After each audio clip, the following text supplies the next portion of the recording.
All right, so going live here. Welcome back to the folks who are already in chat. Thank you. It's going to be a quick one. Didn't plan too much ahead on this one. Wanted to go ahead and just kind of throw out there a quick hour-long chat, um, talking about one of my favorite subgenres of fantasy. That's paleo fantasy.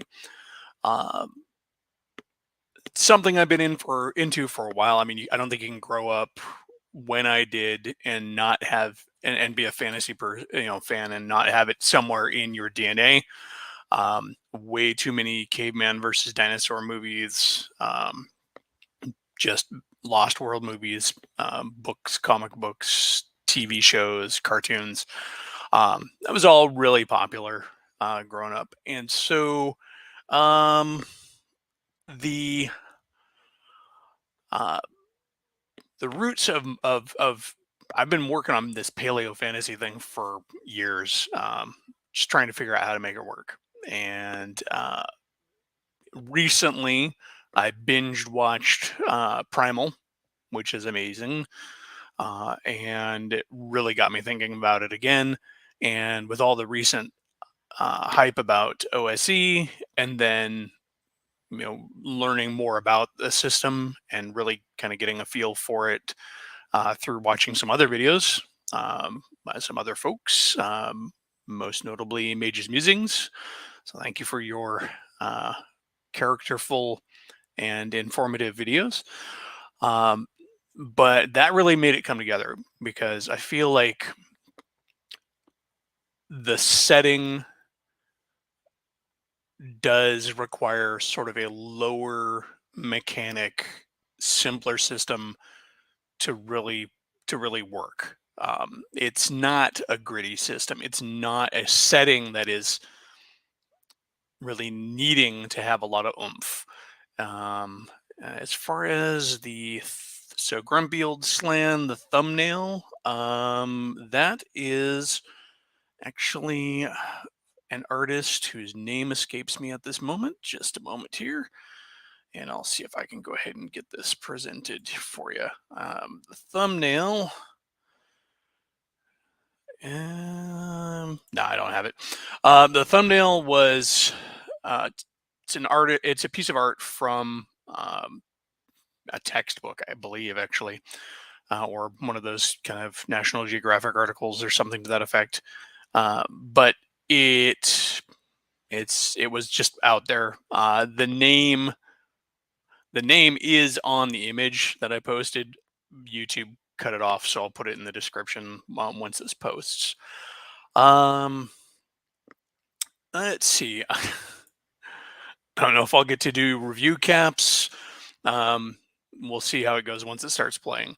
So, I guess the first thing to consider is what really is paleo fantasy or prehistoric fantasy to me. And I feel that there's a scale. You could do strictly, period specific, period accurate stories and just tell fantastic tales if you wanted to. However, it doesn't have to remain that way. My idea is for a world that exists as a possible prehistory for a fantasy world. And in doing that, I've kind of played around with some of the existing tropes that you have from fantasy, elves and dwarves and all of that, and sort of reimagined them as having a place in the evolution of a world. But I think going kind of more to the core, I think paleo fantasy is better when it's not realistic. You can look at Primal, for example, seeing as it's fresh in my head. And we already, from the very get go, we're already in fantasy land. Main character is hanging out with a dinosaur. Humans and dinosaurs did not coexist. So we all know that one. At least I hope we do. Uh, and later on, as the series goes through, it gets even more fantastical. Spoilers if you haven't watched it, but um, we have creatures that didn't exist. We see some glimpses of magic and spiritualism in there. By the time the series is done, you kind of sure that he just exists in sort of this weird broader world. But and I think that's where the sweet spot is. Um, the yeah, um, yeah, the primal does. I mean, he does. They do go through a ton of abuse in there, and get back up and get going. But I kind of feel that in the sense of a cartoon series, that works. If in playing it out, I don't expect to have the same thing, just for the sake of having it be gameable. So with paleo fantasy, I think it's important to have those mixes of the fantastic and the realistic, or historical, uh, matching up, or mashing up, like Pleistocene animals and dinosaurs and prehistoric life from all eras gives you a great base just before you even get into fantastic creatures. However, there are things that easily fit into fantasy, whether they are things that are, or paleo fantasy, I should say. There are things that you know kind of skirt the line. Horrible giant worms or giant centipedes. Those are already kind of there. A basilisk, however, still kind of fits because you're looking at a setting where I mean, you just that basilisk, you make him a little bit more primal, a little bit more savage looking, and he's going to fit in fine. Now, for my setting specifically, which I operate under um, the working title, and it's not going to be published or anything, but framing it in my head, Age of Stone and Bone, um, is magic is a primal force. It is a natural force that flows through the world and collects, um, and you know, kind of has an effect on the world itself. So there are, some of the more fantastic elements of fantasy can stem from those. I always remember back with ElfQuest, the old ElfQuest comic, the idea of bad magic spots, where the elven magic had corrupted the world that they ended up on, and that's how they got creatures that were sort of those mythical hybridizations.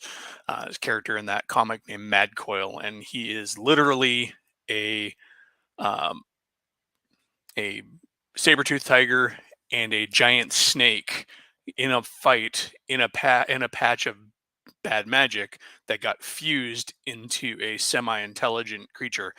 Oddly enough, took me I was like 2 months ago old when I realized that the physical drawing that Wendy Peeney, the artist for ElfQuest, gave to Madcoil is very much in line with the mythological Tatzelworm.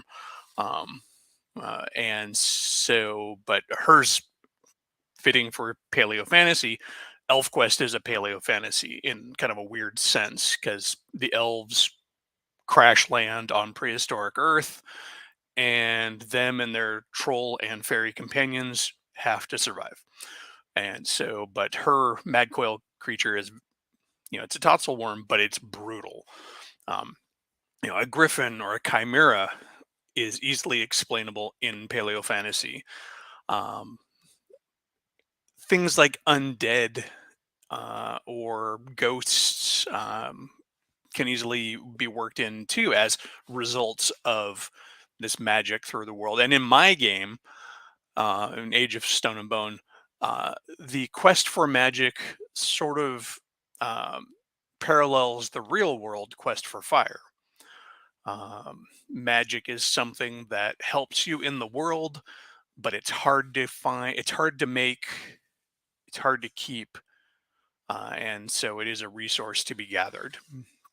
Um, and yes, Drag Magazine's had a few different articles over the years on this, and we all know that dinosaurs and other prehistoric animals have been in the game as early as, I believe, before the monster manual.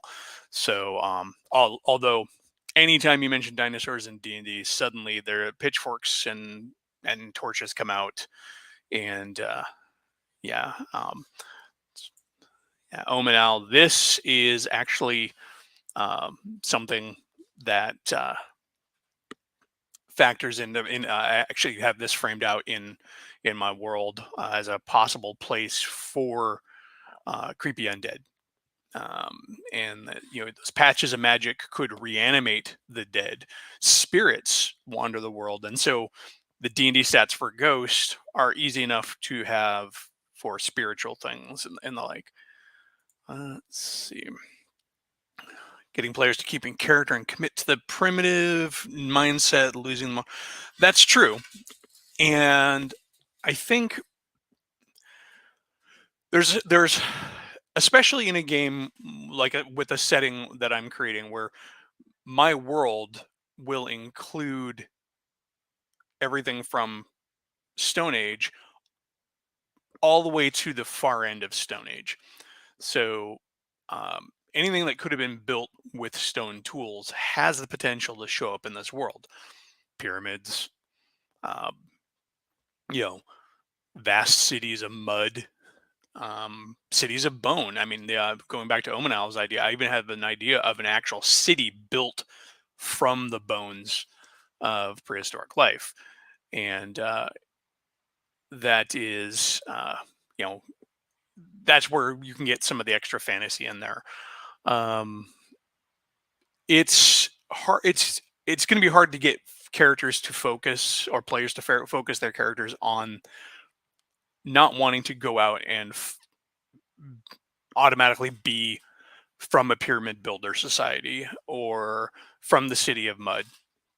What I'd really like to see happen when I run this is hopefully, um, and my voice just decided to go back to age 14 for a second. Hopefully, um, they'll we can. I want to have it where they start out kind of ice from an isolated standpoint and work their way through the world and experience it. Sort of in a way, kind of how old school D&D was sort of intended to be played. The idea was that things like elves and dwarves were out there, but they were sort of on the periphery of human society, and the you start local and kind of spread yourself out to the world to experience more and more of the setting as you go along. Um, uh, Apocalyptica was a good one. um, and that is sort of the max level of my game world. I think it's important to dial back the magic, and that's one of the things that I did. And I guess that can segues into the kind of how I approached building this for OSE.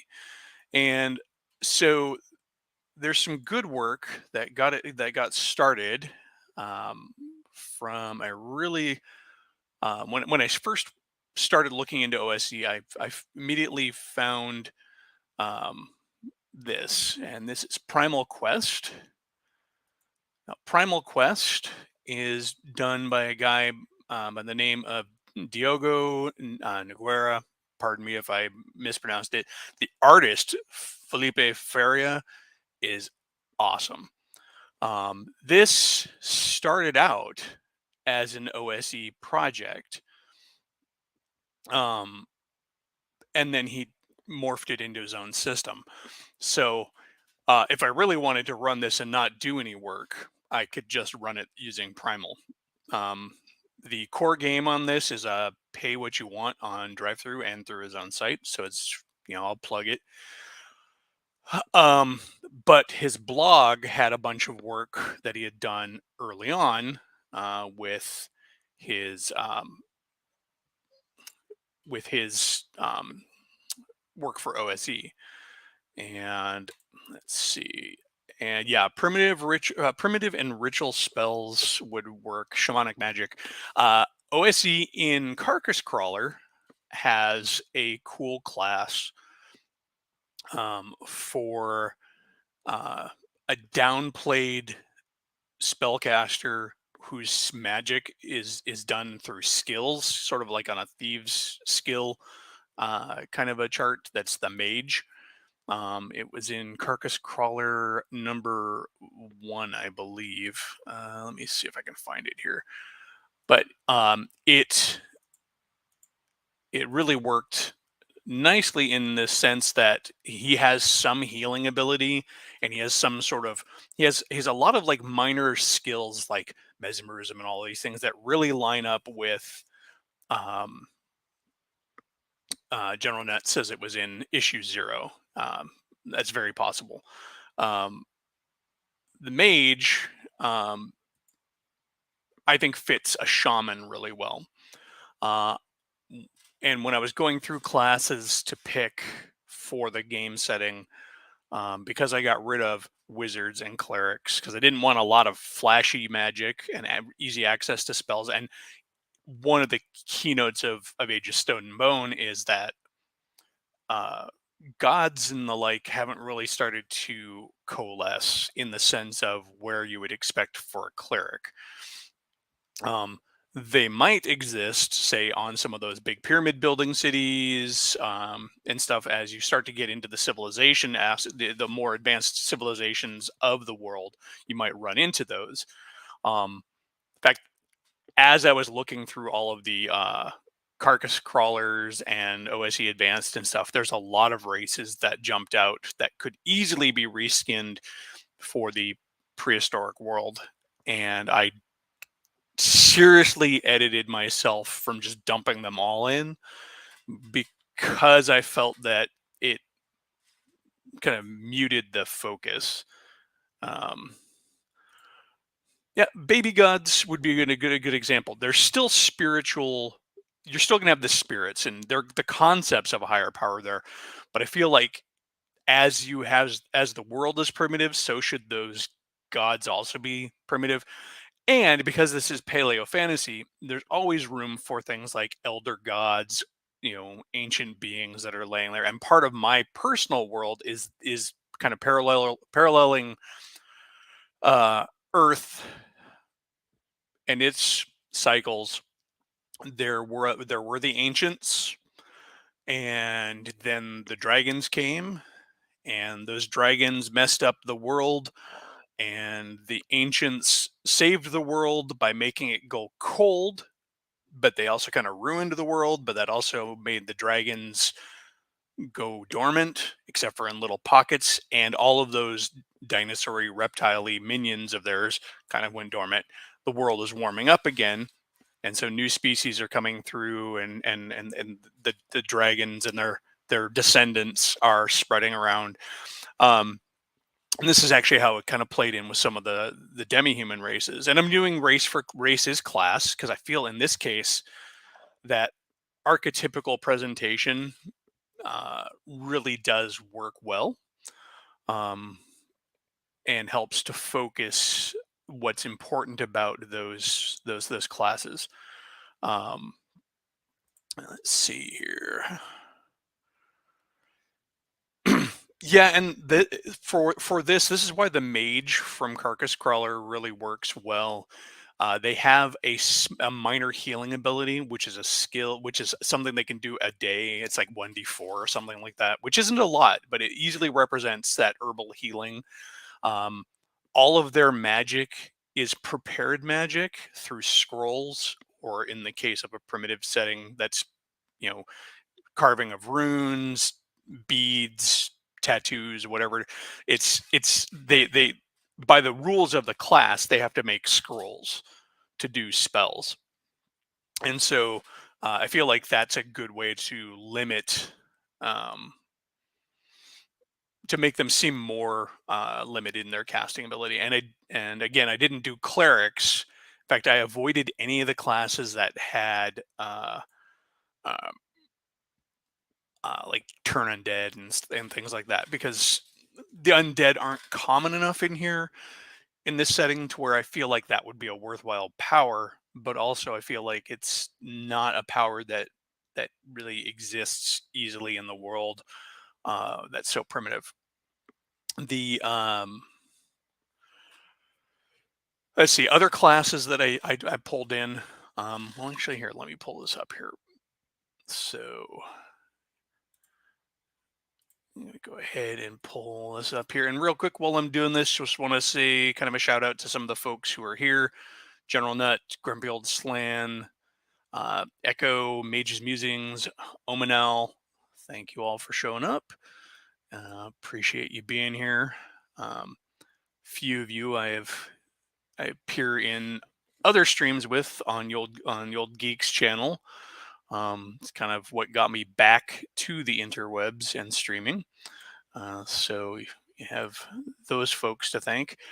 All right, so here, if it'll show up well enough for you guys, are my notes for Age of Stone and Bone. And so I'm going to kind of scroll through this. Hopefully this will scroll for you guys. It's the first time doing this. But so we got the elf. And some of this, I had a lot of this framed in my head, but the primal essentials really helped as well. And so like elves now are ancients. And so when I'm talking about reskinning these classes, it's not just a new name. They are different beings. The elves in here are kind of a precursor race that is, you know, hairless and gray skinned, and they kind of, or, and very much keeping in the place of an elf, but being something very different. They're the remnants of the old world before things got wrecked. And let's see here. Um, Sorry about that. My ADHD is kicking in bad. um, Fighters are warriors now. Just because fighter doesn't really sound good. Hidden folk are the halflings, and so the halfling in this world are a race that has kind of come in new to the world now that the ice is retreating, and they are sort of little hairy, small humanoids, and the thanks, Slan. Yes, please like and subscribe. And click the notification bell. Now I'm a shill uh, for myself. Thief I relabeled as the trickster, and some of the tweaks for the thief are really more about like reading languages, just kind of having a knack for deciphering the meanings of odd markings. And find and remove traps is kind of morphed into cleverness, along with the open locks, kind of more of just a knack for figuring things out. And so those are the longer notes. But Beastmaster is pretty much unchanged for this setting, and that one I felt really fit well because I didn't want a ranger because of all that monster fighty stuff, and also the spells that they cast. Beastmaster was a good way to have that in there and really celebrate that sort of primal man meets animal kind of thing. And the Beastmaster class from Carcass Crawler #0 is straight Dar from the movie. So if you've ever seen Beastmaster, you know what it is. Beastmaster, honestly, except for the metal weapons, is a good example of a Paleo-Fantasy kind of a setting. If you were to replace all the metal in there with bone and stone weapons, or even go with like early bronze, if you really wanted to be high tech. Um, I mean, the weird bat bird guys were those fit really well as some sort of paleo fantasy critter. I mean, imagine those maybe a little bit more pterodactyly. Yeah, so General Net, the Warden, I looked it over, and one of the things that I did for my own editorial process is reduce the number of sources that these were coming from. So I got it down to just the carcass crawlers and the OSE books, which I think is a good place to start. Now, that doesn't mean that as the game goes on, if I run this long enough, um, it won't come back. Um, those things won't come back in. Um, and I can certainly go ahead and try to utilize those as time goes on. Um, but I'm trying to keep it kind of lean for at to begin with. So the mage is the shaman now. That's the one I was talking about before. The Gargantua from Carcass Crawler #1 is Carcass Crawler's redo of the Goliath from 5th edition. If I'm being honest, it feels like that. However, I put them in as any form of large uh, ape man that would coexist alongside a men. Think Bigfoot or a Gigantopithecus, and so they're in there as the hairy giants. Barbarians are the really wild guys. These are the folks who are out on the fringes, maybe even like Neanderthal-ish, and they work pretty much exactly as the class is written for OSE Advanced. Um, and then, of course, I went through and I borrowed a bunch of I went through the old 2nd edition resources for different kinds of armor, as well as the materials chart from Dark Sun and the weapon breakage from Dark Sun, some notes on barter and experience awards. This one goes out to Mage's Musings because he helped me wrap my head around this. One of the big problems I was having in this, and just a moment here, I need some water. One of the big problems I was having with this was, what do I do with um, for experience? OSE is built around um, XP for gold. Well, or XP for treasure, but there is no real accumulation of treasure in the classic fantasy sense for the majority um, of this setting. I mean, it might start to build up in places where they have the level of civilization to do so. But he helped me out with this, and really it was simple. And I hadn't actually even realized that in OSE he had calculated the author had calculated the average gold piece value for the various treasure types, which is excellent because now um, it I can just apply that when a monster is slain, and it'll keep the XP tracking along about right for the game. Because without any treasure XP for treasure, characters are never going to level up. Um, and you know it. And yeah, I mean there is this comment here. True enough, and that will play into the role playing aspects of it and the barter aspect of the commerce in the game. In at least as I plan on playing it, is going to come into play with that. I mean, you know, meat, bone, and all of that can be traded back and forth, and a lot of the equipment buying, if there is buying, is going to be done through trade. I know that in Primal Essentials, the other game that I was showing, he had he had done a system of resources or resource units or RU or something to that effect. And so when you killed something, it was worth treasure was reflective of, was expressed in resource units, and so was the cost of things. I didn't want to go that far. I'm not trying to reinvent the wheel. I'd much rather try and reskin the wheel. Um, and I'm specifically going with OSE because I want a system that's likely going to have a broad uh, player base potentially for me to pull from, because I'll likely end up playing this online.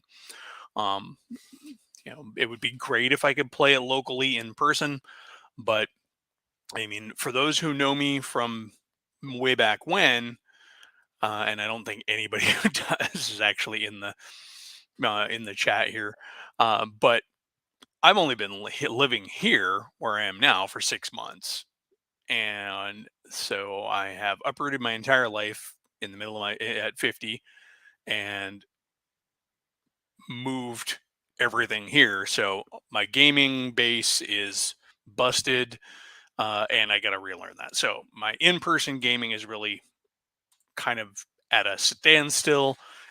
Yes, it wasn't even invented yet, or was it? It's funny. I feel like you could actually have wheels show up in a Paleo Fantasy, um, and still have it not break the world. If you did, it would probably be in one of those weird city states that's popping up. But I think that kind of touches on an important thing with Paleo Fantasy is, um, at least the way that I want to play it, is not to hedge too much on actual history. If you do, it's gonna dry up real quick.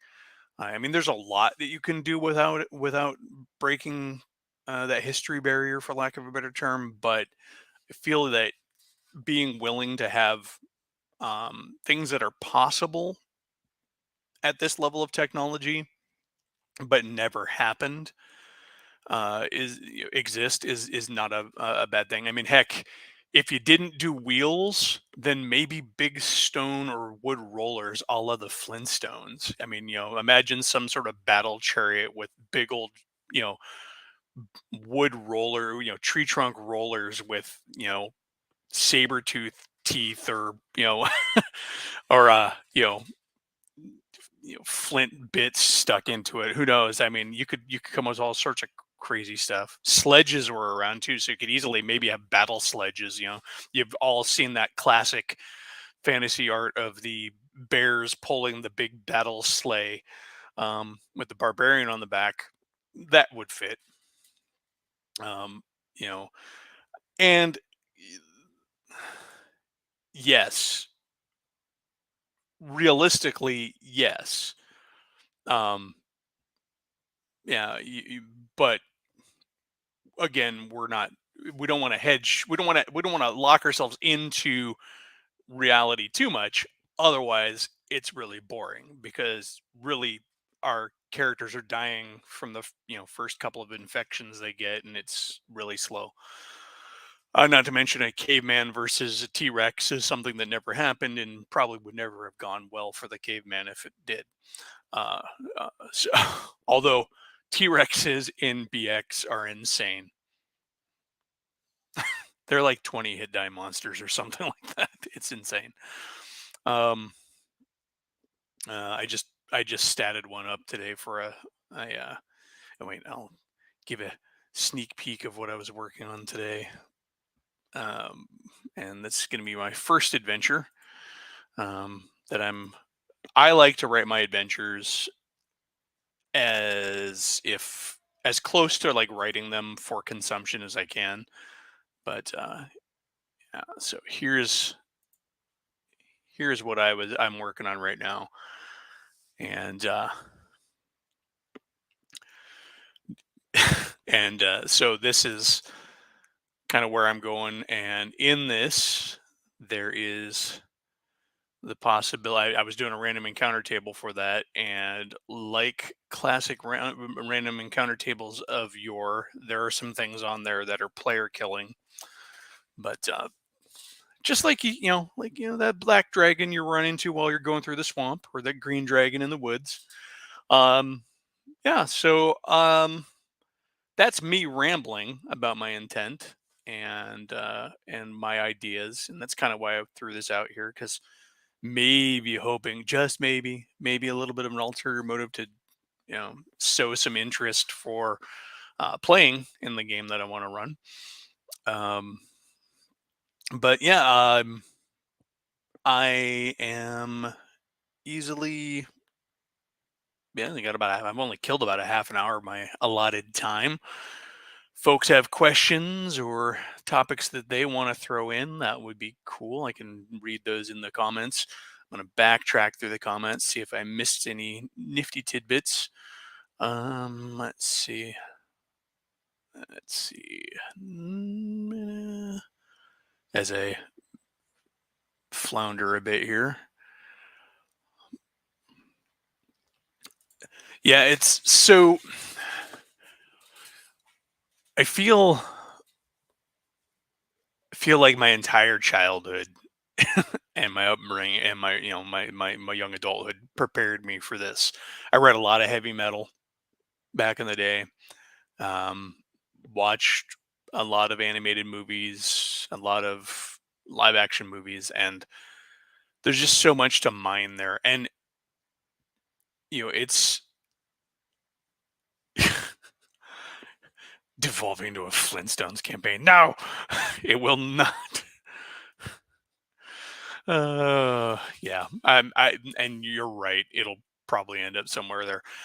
It's funny.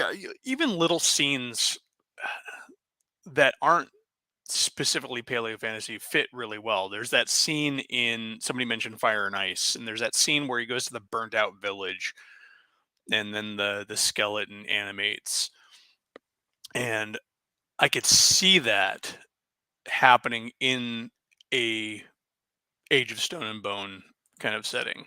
Um, because of the way that the magic flows through the world and it's untamed and untapped, and also how the spirits are sort of there, and still there's always that theme with the ancient world that somehow the you know the spirits of the world were more present and all of that, and that really works well, because that also allows me to do things like spontaneous elementals, or um, elementally tainted creatures. Uh, and as I mentioned earlier, the undead could come into play in a setting like this.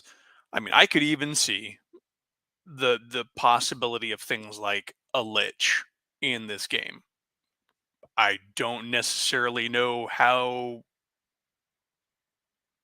Paleo Heroes, Paleo Adventures would be able to beat that, but again, it's a possibility. If anything, it could be a good big bad evil guy for a good campaign arc. Maybe it's the lord of one of the big cities. Who knows? Um, Survival is survival. All the gritty, nitpicky, fiddly things I think that D&D has available to it are going to factor into this. Otherwise, your I think that replaces a lot of the other conventions of D&D. Um, and that to kind of like me pulling some of the major classes that people think of for D&D out of the game gave me room to add in others.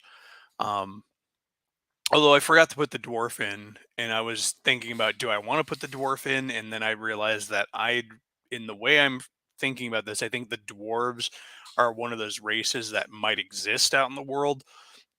Um, but I want to leave off of the table for player character races, at least at first. Once people have played what's there, and I can start pulling. I have ideas framed out for everything that I've found for OSE. Even the 8 million types of elves, because they have every form of elf kind of written as an OSE possibility.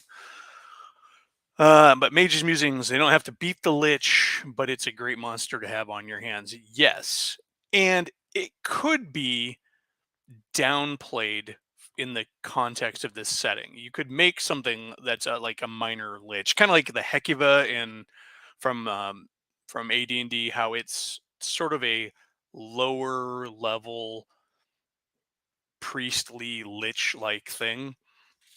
Um, you could do that, and that would work. Liches acting, liches starting the first city states. It between liches and old gods, uh, I think there's a lot to work with that, and I could see a lich starting a city simply and and like encouraging heavy duty institutionalized slavery in that locality just to feed his soul need. You know, you've been selected. We've read about you know the cultures who would conquer for sacrifices or even select honorably from their own population to sacrifice. That's just perfect for a lich. He doesn't even have to work. It doesn't even have to work for his souls at that point. Um, yeah, lich is giving birth to civilization. I mean, it's a paleo fantasy, and that's another that fits right in there. Um, a lot of the Howard Lovecraft stuff works well for this as well. Serpent folk are going to be there. Lizard men are going to be there. Those are the guys who are leftovers in the world from when the world was warm the first time during the age of reptiles when the dragons ruled, um, and after the fall of the ancients. And then so now you're in the you're it kind of like I said, it sort of parallels that real world evolution where now it's the age of mammals, but in this case the dinosaurs never died out. They're still there. You get this kind of mix up of dinosaurs because that's just fun. And that's the other thing for this kind of game. Pretty much everything has to be a metal album cover or a Frank Frazetta painting or you know the cover of a pulp storybook. It has to be that way because you're not going to have all the other stuff that you have in D&D. You're not going to have the going to the town and doing the shopping trip. You're not going to go ahead and have the lord of such and such has called out to you. If you get called on by a lord of anything in this game, that's a big deal because there's probably 3 of those guys for the world. At least the world as you know it. Thousands and thousands of miles away, there might be another guy who's built a temple or a pyramid somewhere, and it's now that's the world, or that's his world. That's his civilization. He's the boss there. But there's going to be tribes, and I think that's where a lot of the humanoid races actually fit in really well here. Is orcs, for example, um, can play off kind of more like one of those offshoot species of man. Goblins could be an offshoot species of man. Um, or maybe they're an offshoot species of the same people that formed the hidden folk, the halflings in this world. Um, I know the gnome, um, with its magicy abilities. Um, if I were to reskin it for this setting, the gnome would be very much good for doing any of those uh, indigenous cultural beliefs in like the magic little people of the forest, whereas the halflings are the little hunters, the little forest cousins of us, and they're kind of like us, but they just hide really well. The gnome would be the magical version of that because in OSE gnomes they have innate spell casting abilities, like limited spell levels. And the half orc with its sort of brutal attitude and its extra killiness could be, like I said, those cousin to man. He's not a half orc, he's just another race. And that's I think you see that going back to Primal, and again, spoilers for anybody who hasn't seen Primal. Um, it within like the first season, we run into I think three different cultures of ape men that are different. Um, or at least two different well, there's two groups of smaller ape men, and then we also see a bunch of big gorilla dudes, which is kind of where that fits my hairy giant kind of angle. Not to mention, I'm from Washington State. I gotta do Bigfoot somewhere, uh, and um, but yeah, I mean, but breaking with actual history, you know, Primal also has giant, horrible bat creatures that are carrying their victims up to a giant spider. That's an adventure. um, and it's funny though, it's like talk about the early, kind of going a little stream of consciousness now on the stream. So the stream of consciousness. Um, the there is actually a several episode arc where the dinosaur gets really wounded and spends at least a couple of episodes laid out and with the I can't remember his name carrying him around. Oh yeah, this thing. That episode was so well done. That is one of the biggest bits of nightmare fuel in animation I've seen. That was really well done. And yes, gnomes being illusionists, so I think really fits the magic stickmen of the forest kind of thing. Because it's all about hiding and misleading and the like. Is Spear his name? I like the show, but I've not really delved into the behind the scenes.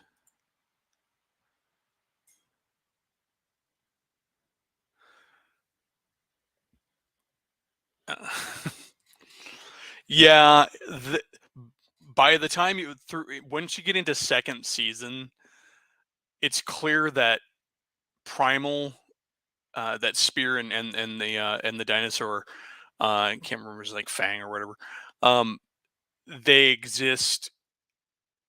Basically, they're on the Isle of Dread, while everybody else is out there in the regular fantasy world with its sort of Vikings and its sort of Egyptians and its sort of Romans and its sort of Phoenicians and it's sort of Persians and it's sort of Assyrians and all that.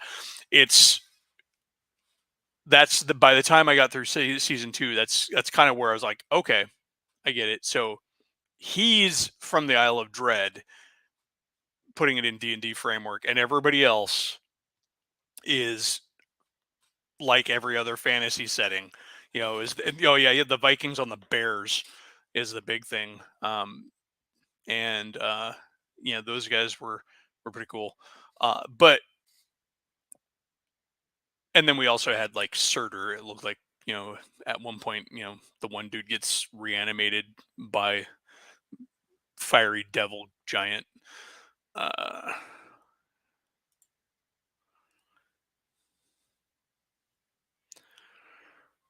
yeah, the I feel like at that point they hadn't strayed fully from going to Mage's Musing comment here. I, I think that was the progression, like the moving away from the prehistoric world where there was this midpoint where we still had some wild stuff. Although I do really like the way that they handled that I Gendy Tartakovsky is an amazing storyteller, and I feel like at no point in that whole series was I really disappointed, and I was always I was more often impressed by how he handled things and just the amount of emotion and storytelling that is told without really more than one word spoken the whole show. And well, there are other words, but they almost sound like somebody doing a Scando Celtic version of the Sims language. Um, but yeah, it's really cool, and I'm sorry if I'm spoiling this for anybody, but the episode with the witches with the babies is just me, or does that the main big high priestess witch that rides in on the pterodactyl seem like it's supposed to be some sort of an extraterrestrial or like an old god or something? Maybe it's Shub Niggurath. I don't know. Um, yeah, it was a good show. Yeah, and it is hard to find bad things about that show. Does anybody know if it's going to get another season? God, I hope so. Well, actually, no. It exists in that place that a lot of shows do for me, where I want another season, but I don't want another season. Um, kind of like I would love to see more of the world of the Nightmare Before Christmas, but I also don't want to see more of the world of Nightmare Before Christmas because it is so good as it is, and I don't need more. I want more. Like, I'm happy with the primal I have now, and I'm happy with the Nightmare Before Christmas that I have now. More would be, I think it's like there's like a platonic idea of more could be cool, but at the end of the day, it'd probably be screwed up, probably be stretched too. Even if it was good, it would just stretch the idea way too thin. Am I going to have a one-off Cthulhu session set in Victorian era? That was, yo, again, to his credit as a storyteller, that was a fun break and absolutely just it fit. And that's I think just to his credit as in how great of a storyteller he is. It was completely out of left field, but it still fit. It didn't break the momentum of the show. Um, and yeah, that was a good one. Let's see.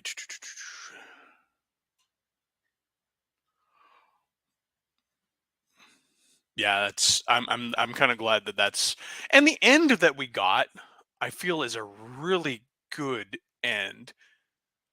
I mean, it ties it up so much. It's so well, and that second season was kind of brutal. I mean, I mean, and it's a good end. Yeah, I don't know how else to articulate that, but it was just a good end. Um, I have never actually I've actually watched the last season of Samurai Jack. Samurai Jack came out when I wasn't doing a lot. I wasn't watching a lot of TV. Um, but this is, I think, part. It's funny. Vikings on Mammoths is completely, totally acceptable to fantasy fans, but dinosaurs isn't. I have even to this day, even like the fifth edition players want to piss and moan about dinosaurs in D&D. Uh, it fits. It's part of the source literature. I mean, if you go back to the stuff that D&D is, birthed from, dinosaurs are there. Yeah. Let's see. What did we got here? Yeah, Omenel. I'm pretty sure that's because it came out a lot later, if I recall, than the rest of the series, and by then a lot the fans of Samurai Jack had grown up. Uh, yeah, the battle system dinosaur artwork that you were showing, or barbarians on triceratopses. But going all the way back, I remember Ralpartha or Citadel or Asgard or Martian Metals. One of those ancient miniatures companies had orcs on a triceratops. Who doesn't want orcs in a triceratops? And now, I mean, and that was for regular fantasy. Um, Actually, speaking about like, what kind of stuff can you pull from regular fantasy into paleo fantasy, like the fire newts from um from the Fiend Folio. I think those would be perfect in a paleo fantasy setting. They've got the elemental connection. They are not reptiles. They're not men. They're amphibians or salamanders, in the mythical sense. They ride big repto salamander ostrichy things. Yeah, just give them. I mean, heck, that could be a source of some of your metal weapons in the game, is because they live in volcanic settings. Wood and bone aren't going to work all that well for them. So maybe that's where some of the metal comes in. And then next thing you know, you've got fire newts going around conquering people because, I don't know, either they're elemental or their dragon lord decides to send people out. I also feel like dragons could, in the sense of this setting, I would make dragons very much more unique. Um, they're not going to be that encounter that all that often, anyways. I mean, even in D&D, I rarely run them, but I think I would really play up any given dragon to be much more primal and primitive and almost eldritch in its nature, because there's only going to be a few of them left after the cooling of the world. And then I don't know, I just feel like they would fit better with the setting if you made them a little bit more unique. You're right. Even Star Wars had stormtroopers on giant lizards and fuzzy ram-horned winter dinos. Don't forget those guys. The ones that'll freeze before you reach the first marker. But oh. Yeah, so I mean, I've got my setting framed out, and like I said, this is an idea I've been kicking around for a while, and it's funny, it didn't gel until I started considering OSE. And yeah, the Tauntauns, I know what they're called. I was just paraphrasing and being goofy. Trust me, I know Star Wars. But it yeah, it's I think because I started working on this as an idea when 3.5 came out, and it never went anywhere. And I thought I was going to do it for 5th edition, and it never went anywhere.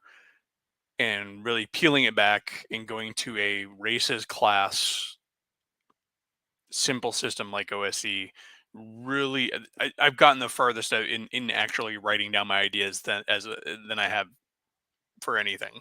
So yeah, um, I disagree. Um, I don't think it ruined it. I don't think it did anything to Dinosaur Fantasy. Dinosaur Fantasy is totally separate. I just think that this wasn't done by Jurassic Park. This was done by real kids, real little kids, knowing more than I will ever know about dinosaurs by the time that they're 10, because the science just keeps changing and evolving, and the access to the science is right there. You and I grew up in that time period where they were still tail draggy, and people still had wild ideas about dinosaurs, and you know everything we got was from some out of date library book somewhere.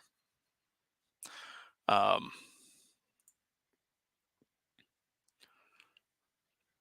yeah.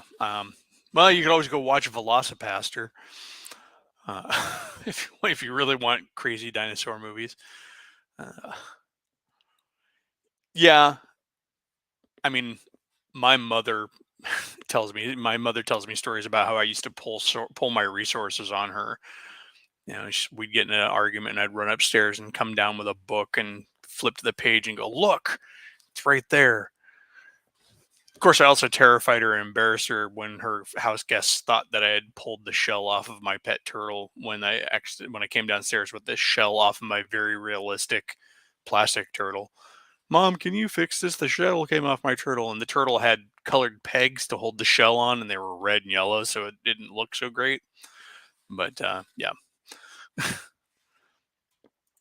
So Valley of Guanji, yes, but that's more pulp than Paleo-Fantasy because it's in a modern setting interfacing the with the dinos. That is more how you get dinos into D&D. um,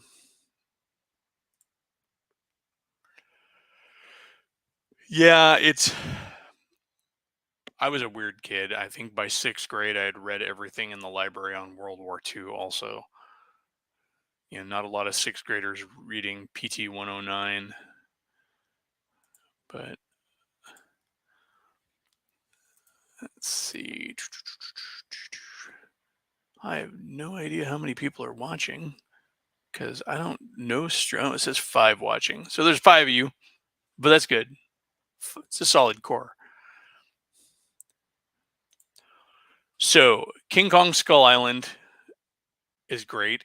And one of the best books I ever bought was the concept art book for that they that Weta went and wrote text for it as if it was a naturalist's guide written on a second expedition back to the island before it sank.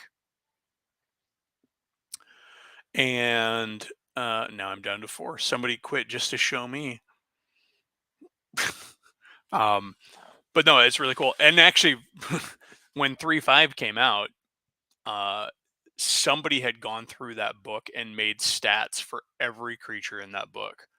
I can't find my PDF of it, but it sucked. um, yeah, it was cool because there's so much cool stuff in that one. I love concept art books, and that is by far one of the most enjoyable concept art books, just because of the way they framed it.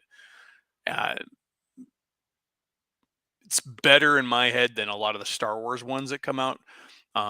Even the really good one about the life of the Star Wars universe, just because those the art in the book is just amazing, just right off the bat.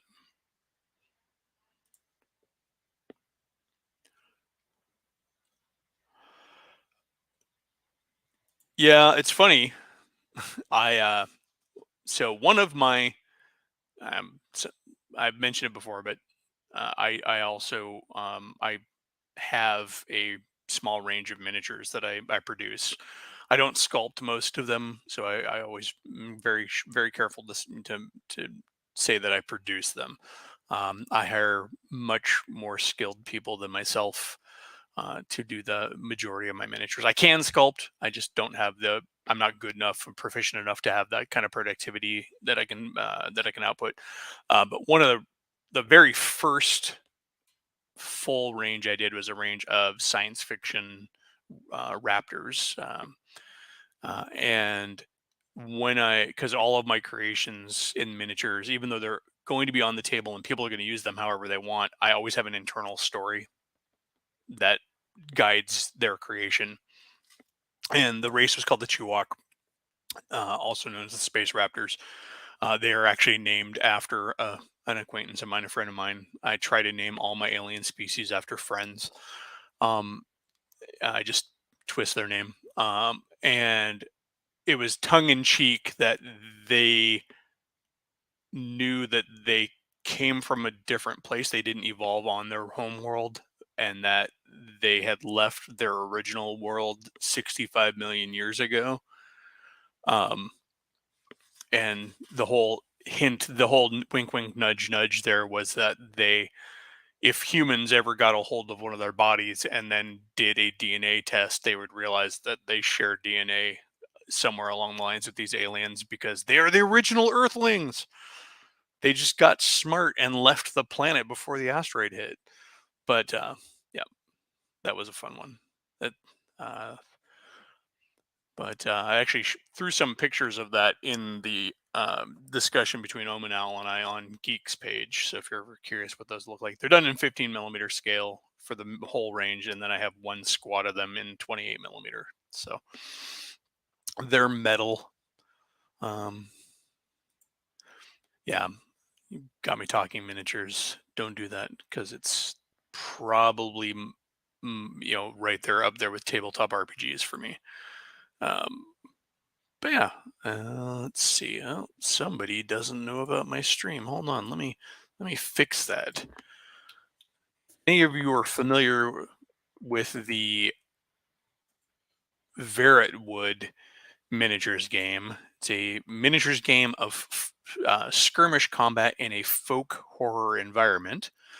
Mike Cretchit is the author of that, and he is a friend of mine, and he does some amazing converting and painting, and he just cooked up this game out of nowhere.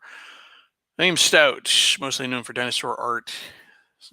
Nice Yellows of Dragons. Yeah, I've seen his stuff, and it's super cool. And it's just insane to me the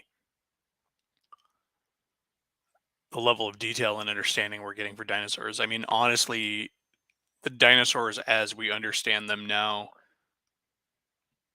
I don't think are as fun as monsters in a setting.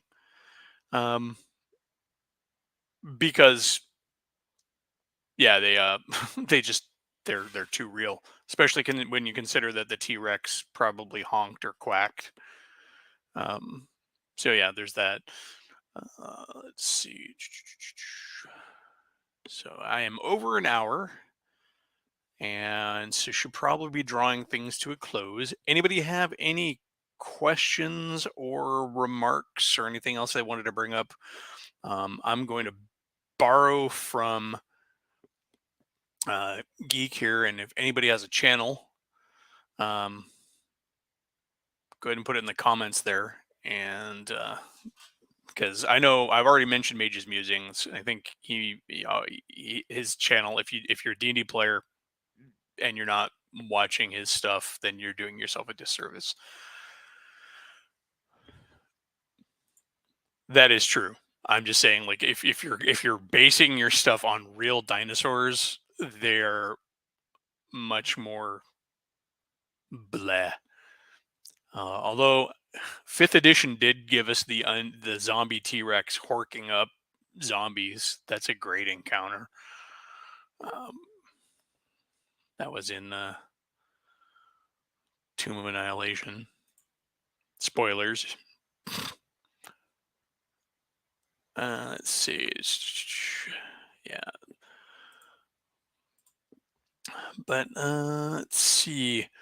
Um, Speaking of old geek, I actually have been listening in on some of his live plays, which is neat.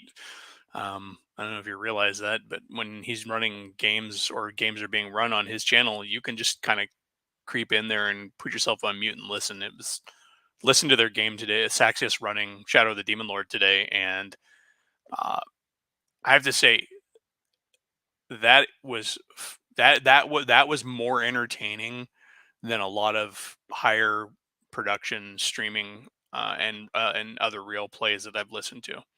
Um, yeah, it was fun. There's Mike Verrettwood. That is Mike. This dude. If you if you like grassroots gaming and you like miniatures and you like a little thing, you like things spooky and weird and twisted. Google Verrettwood. It's a work in progress game. It's out of his imagination and his skilled hands. Check it out. Um, Someday we may even get the Verrettwood tabletop RPG, but I don't know. Uh, yeah, it was a fun game, and I guess it's all goblins now in Saxius's game, just because it started with Geek making a goblin, and then just everybody's made goblins, so it's just all goblins. Um, yeah, this is. I will always shout out indie designers creating out of their living room. It's like if you've never heard of Turnip 28, even if you're not a miniatures gamer, um, that's another one to go check out. But yeah, go check out Mike's Verrettwood stuff, even if just to see the art of his miniatures. His photography that he does for and the scenes that he creates for his miniatures is amazing. And he does it just on his phone. And that pisses me off because I can never get that my stuff to look that good. But yeah. I'm more of a sci-fi miniatures gamer anyway, so I don't need spooky forests. Um, but it's just great stuff. Um, let's see. I don't think I know Ginger was playing today. Gingerbeard was playing today, but I don't know which character was his, so I can't say I know what he exactly did in the game because he plays in voice when he plays, and so does Geek. Geek is he's a little skeevy little goblin, but yeah, it was funny. I own this because I licked it. Um, so all of those miniatures, Slan, are hand converted and finished by Mike. There's no actual miniatures range for Verrettwood. Those are kit bashes and conversions and pure unadulterated genius artistry. I mean, some of the stuff is painted stuff from stock miniatures, but the nice thing about Verrettwood, and one of the reasons that another reason that I like it and Turnip 28 is they're system agnostic or miniatures agnostic, and they're really designed for you to flex your creativity and make it your own. Um, and that's actually something that's starting to gain some steam in the miniatures community, which I think is well overdue because tabletop RPGers have had that experience forever. The ability to just make it your own. Miniatures games are often much more prescriptive um, in what you have because if you're playing in a set universe, it's usually set figures. But we're seeing a lot of games come out now that present to you a universe, but don't really force your hand at what you're doing. Even ones coming out from glossier producers, they might make a range of miniatures, but they're only there in case you don't want to do anything else. Stargrave, for example, um, and Frostgrave, those were both made to where you could use anything you had, but they make their own miniatures for it. Turnip 28 is getting its own official miniatures coming out soon. Um, but yeah, it's kind of on to a different topic. We're not on Paleo-Fantasy anymore, but honestly, if I had the monies, and that's the thing that keeps me from growing my miniatures range too big, is because miniatures are expensive to make. I would do a Paleo-Fantasy line. But that said, there is so much stuff out there that it would be super easy to kit bash and build Paleo-Fantasy stuff to come up with to do a game sort of in the same spirit as Verrettwood or Turnip 28, where you're just building a universe to play in, or you're building a rule system to play with, I should say, and then letting everybody sort of build the miniatures that fit their vision of that world. Let's see.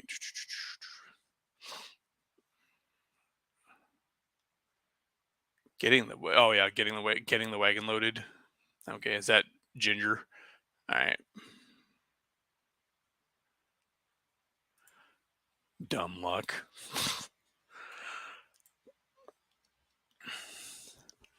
And this is why those games. It's funny. I don't know if if Mike's interest comes out of it. I know that like Turnip 28 comes out of the Blanchitsu movement, which if you're a miniatures guy, especially you have any foot, toe, or toenail in Warhammer of any sort, then there's a certain nobody artist, no, kidding, named John Blanche, and he had a style that now is emulated heavily by a lot of folks in their miniatures, and that style was called Blanchitsu. Um, and that is a really crazy limited palette, kind of desaturated color, um, gritty, grimy style of art that just plays well. And um, yeah, that it's fun to kit bash too. All right, well, I think the stream has come to its end. I hope my enthusiasm for Paleo-Fantasy has infected you and you want to start working on your own projects. Honestly, I wish that my brain had been here when the Dungeon 23 thing started, because my Dungeon 23 petered out after 9 rooms. I just couldn't get inspired. But yeah, I will be trying to run Age of Stone and Bone as a tabletop, and I'll be running it online for now. Probably just through Discord, and I will post up when I do that, and uh, likely try to get some sort of coverage for it on the channel. Uh, Channel news, as they like to say it. I'm still just tentatively dipping my toe back into YouTube channel. But as you can see, I'm already starting to use modern tools. I got StreamYard set up so I can do the nifty commenty thing like this. Um, yeah, my problem is that creating rooms detached from one another one day at a time did not keep my interest, and I also found it really hard to actually make anything all that interesting. I'm not a theory crafter, and so developing a room for the sake of developing a room is not something I will do. Um, I already do well. Let me rephrase that. I do it all the time when the thoughts occur to me and when I have ideas. I have a 600-page um, DM's journal, which is it's like 300 individual pages, double sided of small graph in a moleskin about yay thick. And that thing got carried around with me to and from the office for years. Um, but yeah, hi Mike, thanks for stopping by. At least I know it's late for you, and you got the wee one. So, but yeah, I really appreciate folks coming out. Like I was starting to say there, I'm planning on doing videos and not just streams. And um, if anybody has any thoughts or anything on stuff that they would like me to do episodes about, which would probably be me talking on camera like this. I'm really low budget. I don't plan on spending a lot of money on the channel because it's just not where I'm not in it to make money, and I don't want to make a business of it. I'd much rather just talk to my virtual friends about gaming. But if you have any ideas that things you'd like to see me talk about, by all means, go ahead and post them in the comments. Oh my lord, uh, another star has shown up. Thank you, Father. Welcome. If you do not watch the Dungeon Minister's channel, you're missing out. This guy, along with Mage's Musings, uh, these guys have some serious storytelling chops. Dungeon Minister is I want him to be my DM because his campaign sounds really fun, and it's amazing. Uh, but yeah, uh, yeah, at least you and I think are in the same time zone, Father. There, it's I'm in the Midwest now, so uh, yeah. All right. I'm going to have to close it down, folks. I appreciate you all coming out. Let me do the obligatory like, share, and subscribe. Hit the clicky thing with the dingy ding. And yo, uh, there are like 70 some odd episodes on this channel before, from before. If anything there interests you that I talked about and you like to see me talk about it again, that's another good place to go. One of the reasons I left is the YouTube is I felt like I I didn't have a lot to say that anybody wasn't saying better. But I think the world has changed a little bit, and there's a voice for a guy in his basement on his headset nowadays. Maybe I'll get an actual microphone someday, but we'll see. All right. Anyways, gotta get out of here before ADHD gives me another thing to talk about. And y'all have a great night. Thank you for showing up, and see you soon.